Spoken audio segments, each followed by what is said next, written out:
താഴ്ത്തുമ്പോൾ നനയുമോ? നമുക്ക് നോക്കാം. ആദ്യം ഗ്ലാസ്സിൽ തൂവാല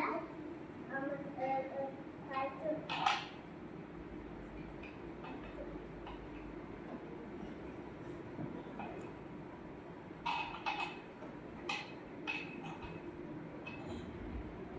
ബക്കറ്റിൽ താഴ്ത്തുമ്പോൾ തൂവാല നനയുമോ? നമുക്ക് നോക്കാം.